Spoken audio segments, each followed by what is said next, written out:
ಇತಿಹಾಸದಲ್ಲಿ ಯಾವ ಸರ್ಕಾರಗಳು ಕೂಡ ಮಾಡಿಲ್ಲ. ಯಾಕೆಂದ್ರೆ ಚಲಾವಣೆ ಆಗ್ಬೇಕು ಅಂದ್ರೆ ಜನಕ್ಕೆ ಅವ್ರ ದುಡ್ಡು ಕೊಟ್ಟು ಅವರಿಂದಲೇ ಎಕನಾಮಿಕ್ ಚಲಾವಣೆ ಆಗ್ಬೇಕು ಅಂತ ಹೇಳ್ತಾರೆ.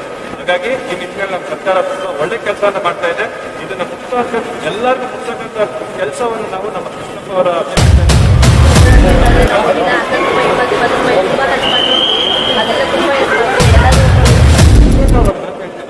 ಮಾಡಿ ಮಾಡಿ ಕೆಟ್ಟರು ಮನವಿಲ್ಲದೆ ನೀತಿ ನೀಡಿ ಕೆಟ್ಟರು ನಿಜವಿಲ್ಲದೆ ನೀಡುವ ನಿಜಗುಣ ಉಳ್ಳಡೆ ಅಂದ್ರೆ ಪದ್ಮನಾಭನಗರ ವಿಧಾನಸಭಾ ಕ್ಷೇತ್ರದಲ್ಲಿರ್ತಕ್ಕಂಥ ಬನಶಂಕರಿ ಬಸ್ ನಿಲ್ದಾಣದಲ್ಲಿ ನಾವು ನಮ್ಮ 28 ಕ್ಷೇತ್ರಗಳ ಅನುಷ್ಠಾನ ಕಮಿಟಿಯ ಅಧ್ಯಕ್ಷರಾಗಿರ್ತಕ್ಕಂಥ ಕೃಷ್ಣಪ್ಪ ಅವರ ಅಧ್ಯಕ್ಷತೆಯಲ್ಲಿ ಅವರ ಮಾರ್ಗದರ್ಶನದಂತೆ ನಾವಿವತ್ತು ನಮ್ಮ ಕಾರ್ಯಕರ್ತರೆಲ್ಲ ಸೇರಿ ಇವತ್ತೇನು ಶಕ್ತಿ ಯೋಜನೆ ಇವತ್ತು ಇಷ್ಟು ಮಟ್ಟಕ್ಕೆ ಯಶಸ್ಸನ್ನು ತಂದಿದೆ, ಮಹಿಳೆಯರಿಗೆ ಎಷ್ಟು ಮಟ್ಟಕ್ಕೆ ಒಂದು ಉಚಿತ ಬಸ್ ಸೌಲಭ್ಯಗಳನ್ನು ಕೊಟ್ಟು ಅವ್ರನ್ನ ಎಂಪವರ್ ಮಾಡ್ತಾ ಇದೆ ಅನ್ನೋದನ್ನ ಒಂದು ಅವೇರ್ನೆಸ್ ಡ್ರೈವ್ ನಾವಿವತ್ತು ಈ ಬಸ್ ಸ್ಟಾಪಲ್ಲಿ ಇಟ್ಕೊಂಡಿದ್ದೀವಿ. ನಾವು ಮಹಿಳೆಯರನ್ನ ಯಾರು ಬಸ್ಸಾಗಿ ಟ್ರಾವೆಲ್ ಮಾಡ್ತಾ ಇದ್ದೀವಿ ಅವ್ರನ್ನೆಲ್ಲ ಹೇಳ್ತಕ್ಕಂಥ ಒಂದೇ, ಸರ್ ನಮಗೆ ಒಂದು 30 ರೂಪಾಯಿಂದ 60 ರೂಪಾಯಿವರೆಗೂ ಪರ್ ಡೇ ಬಸ್ ಟಿಕೆಟ್ ಆಗ್ತಾಯಿತ್ತು. ನಾವು ಕೆಲಸಕ್ಕೆ ಹೋಗಬೇಕಾದ್ರೆ ಸುಮಾರು 1,500 ಅಷ್ಟು ಅದು ತಿಂಗಳಿಗಾಗೋದು. ಇವತ್ತು ಅದೆಲ್ಲ ನಮಗೆ ಫ್ರೀಯಾಗಿ ಬಂದಿದೆ. ನಾವು ಆ ದುಡ್ಡನ್ನ ಬೇರೆದಕ್ಕೆ ಖರ್ಚು ಮಾಡ್ತಾ ಇದ್ದೀವಿ, ನಮ್ಮ ಮಕ್ಕಳು ಫೀಸಿಗೆ ಖರ್ಚು ಮಾಡ್ತಾ ಇದ್ದೀವಿ, ಮೆಡಿಸಿನ್ಸಿಗೆ ಖರ್ಚು ಮಾಡ್ತಾ ಇದ್ದೀವಿ ಅಂತ ಅವ್ರ ಮನಸ್ಸಿನಲ್ಲಿ ಅದು ಬರ್ತಾ ಇದೆ. ಯಾಕೆಂದರೆ ಬಸವಣ್ಣವರು ಒಂದು ಮಾತು ಹೇಳ್ತಾರೆ, ಮಾಡಿ ಮಾಡಿ ಕೆಟ್ಟರು ಮನವಿಲ್ಲದೆ ನೀಡಿ ನೀಡಿ ಕೆಟ್ಟರು ನಿಜವಿಲ್ಲದೆ ನೀಡುವ ನಿಜಗುಣ ಉಳ್ಳಡೆ ಕೂಡಿಕೊಂಬ ಅಂತ. ಅಂದರೆ ನಮ್ಮ ಕಾಂಗ್ರೆಸ್ ಸರ್ಕಾರ ಪ್ರಾಮಾಣಿಕವಾಗಿ ಮಾಡಿದ್ರು, ಪ್ರಾಮಾಣಿಕವಾಗಿ ಕೊಟ್ಟರು, ಅದಕ್ಕೆ ಇವತ್ತು ಜನ ಮೆಚ್ಚುತ್ತಾ ಇದ್ದಾರೆ ಅಂತ ಒಂದು ಮಾತನ್ನು ಅವ್ರು ಹೇಳ್ತಾ ಇದ್ದಾರೆ, ನಾವಲ್ಲ. ಹಾಗಾಗಿ ಇವತ್ತೇನು ನಮ್ಮ ಅಧ್ಯಕ್ಷರಾಗಿರ್ತಕ್ಕಂಥ ಡಿ ಕೆ ಶಿವಕುಮಾರ್ ಅವರು ಮತ್ತು ಸಿದ್ದರಾಮಯ್ಯನವರು ಮುಖ್ಯಮಂತ್ರಿ ಆಗಿರ್ತಕ್ಕಂಥ ಸಿದ್ದರಾಮಯ್ಯನವರು ಏನು ಒಂದು ಗ್ಯಾರಂಟಿ ಚೆಕ್ಕನ್ನು ಚುನಾವಣೆಗೆ ಮೊದಲು ಸೈನ್ ಮಾಡಿ ಕೊಟ್ಟಿದ್ರು, ಅವನ್ನೆಲ್ಲ 100% ಇಂಪ್ಲಿಮೆಂಟೇಷನ್ ಮಾಡಬೇಕು ಅಂತ ಒಂದು ಅನುಷ್ಠಾನ ಸಮಿತಿ ಅಂತ ಒಂದು ಮಾಡಿ ಇಷ್ಟು ಮಟ್ಟಕ್ಕೆ ಇವತ್ತು ಎಲ್ಲ ಫಲಾನುಭವಿಗಳಲ್ಲಿ ಇದನ್ನು ಸೇರಬೇಕು, ಯಾವುದೇ ಮಿಡಲ್ ಮ್ಯಾನ್ ಇಲ್ದಿರ ಡೈರೆಕ್ಟಾಗಿ ಅವರ ಬೆನಿಫಿಷರಿ ಅಕೌಂಟ್ಗೆ ಹೋಗೋಂಥದ್ದನ್ನು ನಾವು ಕಾಣ್ತಾ ಇದ್ದೇವೆ. ಇದು ಇತಿಹಾಸದಲ್ಲಿ ಯಾವ ಸರ್ಕಾರಗಳು ಕೂಡ ಮಾಡಿಲ್ಲ.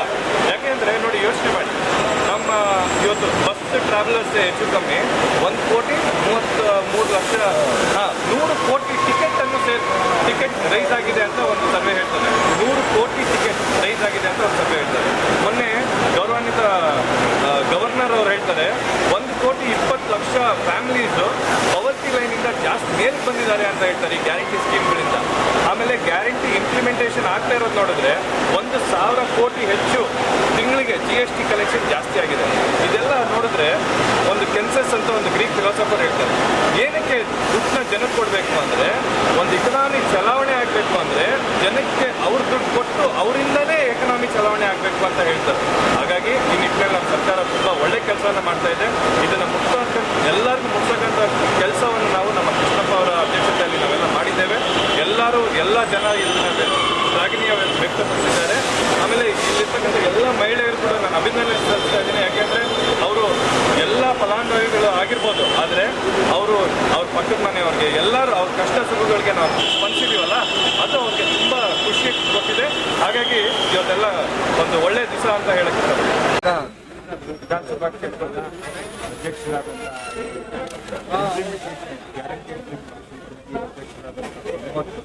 ಶ್ರೀನಿವಾಸ್ ಅವರು ಇವತ್ತು ಮಹಿಳೆಯರನ್ನ ಸಂಪರ್ಕ ಮಾಡ್ತಕ್ಕಂಥ ಫಲಾನುಭವಿಗಳು, ಶಕ್ತಿ ಫಲಾನುಭವಿಗಳು ಏನಿದ್ದಾರೆ ಬಸ್ಗಳಲ್ಲಿ ಟ್ರಾವೆಲ್ ಮಾಡ್ತಕ್ಕಂಥ ಮಹಿಳೆಯರನ್ನ ಸಂಪರ್ಕ ಮಾಡಿ ಅವರಿಗೆ ಕ್ಯಾಂಪೇನಿಂಗ್ ಮಾಡುವಂಥದ್ದು, ಅವರಿಗೆ ಕಿಡಿ ಹೇಳುವಂಥದ್ದು, ಜ್ಞಾಪಕಕ್ಕೆ ನಾವೇನು ಶಕ್ತಿಯನ್ನು ಕೊಟ್ಟಿದ್ದೀವಿ, ಕಾರ್ಯಕ್ರಮ ಕೊಟ್ಟಿದ್ದೀವಿ, ಏನು ಗೃಹಲಕ್ಷ್ಮಿ ಕಾರ್ಯಕ್ರಮ ಕೊಟ್ಟಿದ್ದೀವಿ, ಏನು ಗೃಹ ಜ್ಯೋತಿ ಕಾರ್ಯಕ್ರಮ ಕೊಟ್ಟಿದ್ದೀವಿ, ಇದನ್ನು ಜ್ಞಾಪಿಸತಕ್ಕಂಥ ಅಭಿಯಾನದ ಕಾರ್ಯಕ್ರಮವನ್ನು ನಮ್ಮ KPCC ಅಧ್ಯಕ್ಷರು ಹೇಳಿದ್ದಾರೆ, ಎಲ್ಲ ಕಡೆ ಮಾಡಬೇಕು ಅಂತಕ್ಕಂಥ ಒಂದು ಇದನ್ನು ತೆಗೆದುಕೊಂಡಿದ್ದಾರೆ. ಆ ನಿಟ್ಟಿನಲ್ಲಿ ಪ್ರತಿಯೊಂದು ಬೆಂಗಳೂರಿನ ಎಲ್ಲ 28 ವಿಧಾನಸಭಾ ಕ್ಷೇತ್ರದಲ್ಲಿ ಜನರಿಂದ ಈ ಶಕ್ತಿ ಏನು ಫಲಾನುಭವಿಗಳಿದೆ ಅವರನ್ನ ಸಂಪರ್ಕ ಮಾಡಿ ಮಾಡುವಂತಕ್ಕಂಥದ್ದು, ಫಲಾನುಭವಿಗಳನ್ನು ಗುರುತಿಸಿ ಅವರಿಗೆ ಕಿಡಿ ಹೇಳತಕ್ಕಂಥ ಕಾರ್ಯಕ್ರಮವನ್ನು ನಾವು ಹಮ್ಮಿಕೊಂಡಿದ್ದೀವಿ. ಇದರಿಂದ ಕಾಂಗ್ರೆಸ್ ಪಕ್ಷಕ್ಕೆ, ಈ ದೇಶಕ್ಕೆ, ಈ ರಾಜ್ಯಕ್ಕೆ ತುಂಬ ಒಳ್ಳೆಯದಾಗ್ತದೆ ಅಂತಕ್ಕಂಥ ಇದನ್ನು ನಾನು ಹೇಳ್ತೀನಿ.